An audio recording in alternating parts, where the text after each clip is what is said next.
Will Mason Rudolph get a fair shot? Will Dwayne Haskins get a fair shot? Should either get a fair shot? Good morning to you. Good Thursday morning. I'm Dejan Kovacevic of DK Pittsburgh Sports. This is Daily Shot of Steelers. Comes your way bright and early every weekday if you're into hockey and or baseball.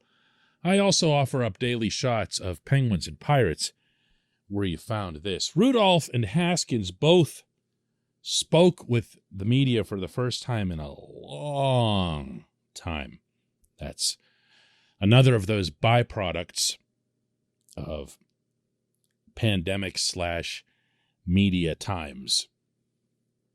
If this had been a normal setting, you would have been hearing from those guys all year long. And you would have gotten a whole heck of a lot more information in general about not just them, but a lot of things related to the football team. As it was, when they both finally had that opportunity to speak, both made two things very clear. One is that they were told by Mike Tomlin that they're going to be in the running to be the Steelers' starting quarterback next year. And the other was that they plan on doing exactly that. Here's Mason. The game experience that I have had, obviously, I think I've developed from 2019 when I had that stint of games. But anytime you don't seize, the opportunity fully, there's going to be question marks. No, I think, obviously playing games experience is the best teacher. But being the backup quarterback, I think there's value in that. And I think if you treat it like each game is an opportunity to file things away mentally and to take mental notes and to be in those conversations with the coordinator and the game plan on the sidelines with Coach Tomlin and talking about ways to attack defenses and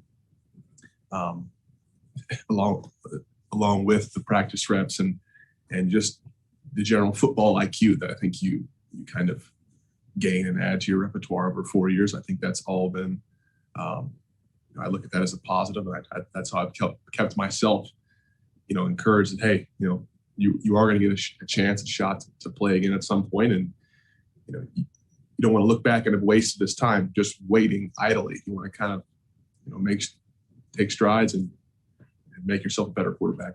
And now here's what Dwayne had to say. I would tell him that I want to be a quarterback my whole entire life. Being a quarterback for the Pittsburgh Steelers is a dream. I remember watching Ben Roethlisberger when I was a young kid in 2004 and watching him play. So I've always had great respect for the black and gold. I have great respect for Coach Tomlin. Guys, 15 seasons with, no loss, no losing season. So for me, I want to be able to show him that, I want this bad and focused. Want to be a leader. Want to be a guy that people can rely on and off the field. More than just a guy that can throw a ball or talented enough to be in a position to play. I feel like I can execute at a high level. I feel like I can win games at a high level. And I keep the Steelers way, and I continue to go on the path that we're trying to go on as far as, making playoff runs and getting close to Super Bowls and winning Super Bowls. Do you believe, I'm talking to, that they're going to get that chance? Do you want them to get that chance? My own feelings on this are very much mixed, but my initial inclination is to say no, they're not going to get that chance, at least not realistically. This portion of Daily Shot of Steelers is brought to you by Point Park University. Choose from nearly 100 career-focused programs leading to bachelor's, master's, and doctoral degrees. Choose when and how you'd prefer to do that studying, whether it's at Point Park's gorgeous downtown Pittsburgh campus, whether it's online, maybe a flexible hybrid format would work best for you. Find out more about all of this at pointpark.edu. Ask yourself this: if you're Mike Tomlin, what do you have to gain from saying anything other than what he actually said to both of these guys? Think about it. Rudolph, in particular, is under contract.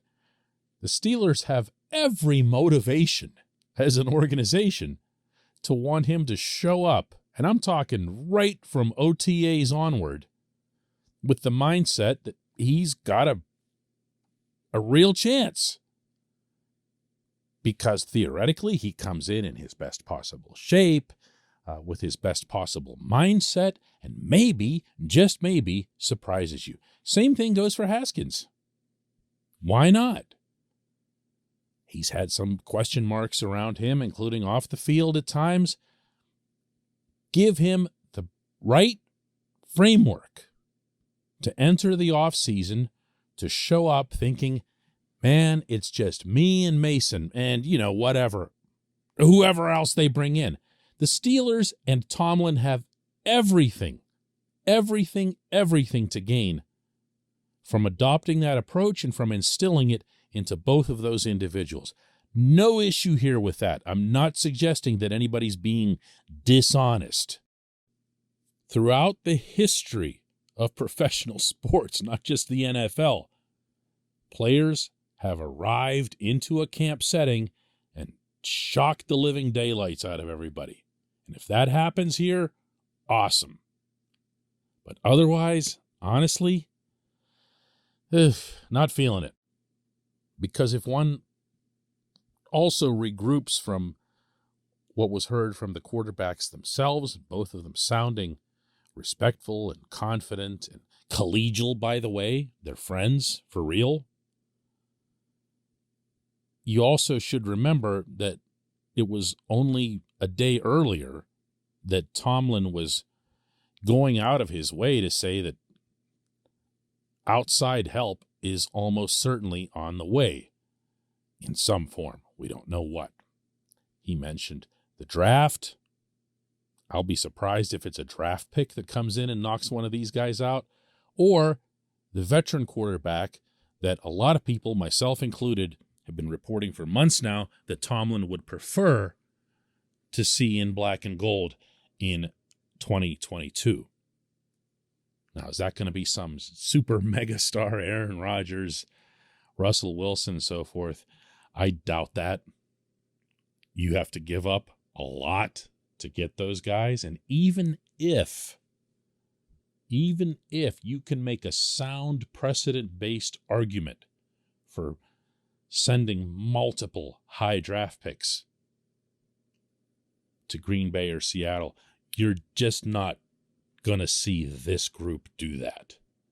As long as Kevin Colbert's there, and he's going to be there through that portion of the team building, you're not going to see some big shipment of draft picks heading out of Pittsburgh. Not when there's even anything at all in the back of their minds that they think that they can find another way to produce an NFL-capable quarterback. And for the record, I'm not as down on either of these two as a lot of the nation seems to be. I know that the reaction yesterday, from what I was able to discern on social media in particular, was really, really negative, especially to Rudolph. Maybe just because you've seen more of him. Haskins is still more of the unknown. We've seen a couple of really good preseason games, and we saw the one stinker in Charlotte. But he's a guy that you can still attach some hope to because you haven't seen him as much. They both have strengths. There's no doubt about that. Mason throws a really nice deep ball. If you want to stretch the offense out, Mason's going to be your guy. That said, Dwayne has the rocket arm. He can lay it in between three defenders, right between a guy's number, stuff that we weren't able to see Ben do. Actually, we weren't able to see Ben do really any of those things. Meaning the deep ball, the rocket passes. Every once in a while, Ben would, produce a performance that would make you think that it was something he could deliver consistently. Like Minneapolis stood out, obviously, but I don't want to get back into all the Ben stuff again. These guys have certain skill sets that match what you'd want in an NFL starting quarterback. They also have certain shortcomings that you'd need to eliminate in short order and then prove yourself individually without game situations. This is a hard thing to wrap my head around. What could either Mason Rudolph or Dwayne Haskins do in OTAs and minicamp and even training camp and even the preseason that would have you going, oh yeah, Oh, yeah. Well, this shortcoming over here, they've really gotten rid of that. Mason's touch on shorter passes is beyond quizzical. Like, and that's actually the right word, because he'll see a guy that's running a crossing route right in front of him, and you'll think, oh yeah, here comes a pass that should be easy to complete, and he'll fire this like crazy bullet that the guy's got no chance to catch, and you'll be like, what? And it's a decision. It's a decision. It's not an execution issue. And at the same time, there will be someone wide open on an intermediate route, and you'll see this floater that just takes a year and a half to come down, and you're like, what? And it's a decision. Again, not execution, but something that he thought was a good idea, and you're going, what? Haskins has different issues. Haskins, he'll make some regrettable decisions as well, and they will lead to turnovers. And then from there, he'll kind of lose his composure a little bit. And that's unsettling to everybody. Can he get that fixed? Can Mason get his thing fixed? Look, again, it would be wonderful if they both did. It would be wonderful if they showed up and did everything that Tomlin undoubtedly just challenged them to do. I'm reserving my right to be skeptical on all fronts. When we come back, just one question.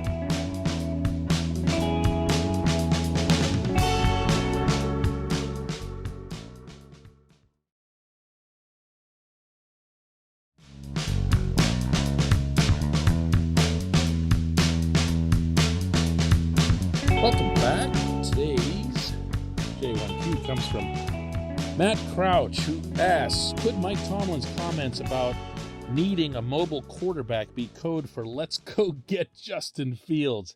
His infatuation with the guy is no secret, and if Matt Canada has said he supports the move, it might be a reason for Tomlin to overlook a whole season of ineptitude. You've got a lot to unpack there, Matt, and I'm going to go at it piece by piece. First of all, Tomlin did not say he needs a mobile quarterback. He said that every NFL team values that, and he also made a somewhat derisive reference to Ben's lack of mobility in explaining or attempting to explain part of why the offense was as limited as it was.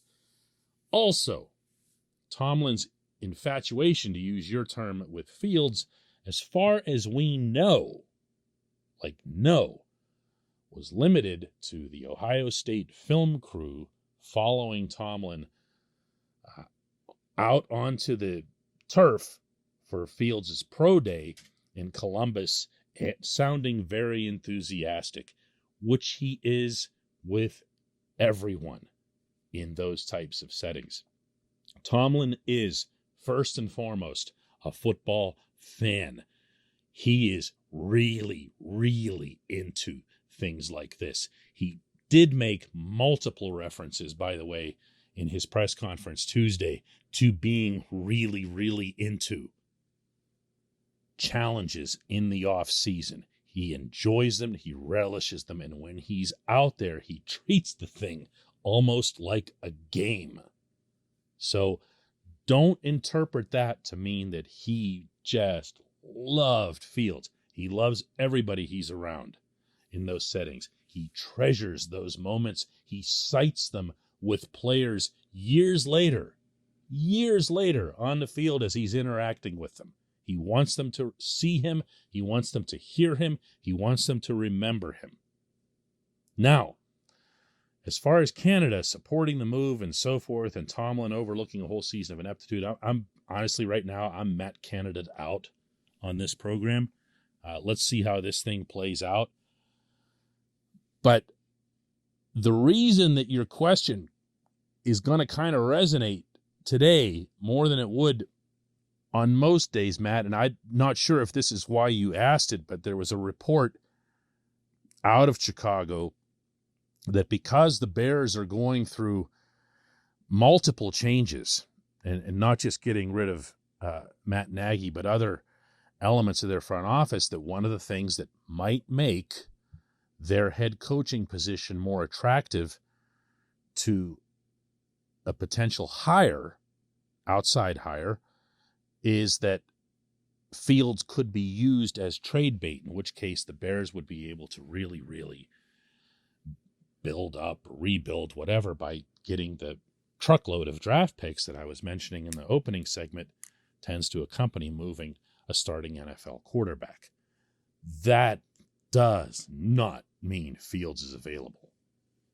We got to see the good and the bad of Fields, both of those things over the course of the year, which is to be expected of most any rookie, especially at that position. But I'm sorry, I saw a lot more good than bad. You know, I saw a player with some special physical talents and an increasing ability to read the field and to make the right decisions. If the Bears just say see ya after one season so that they can kick a can down the road with a bunch of draft picks to placate an incoming coach who might not see himself, meaning the coach, as the right fit for Fields, then the Bears are an even worse mess than any of us had ever contemplated. I appreciate the question, Matt. I appreciate everyone listening to Daily Shot of Steelers, and we'll do another one tomorrow.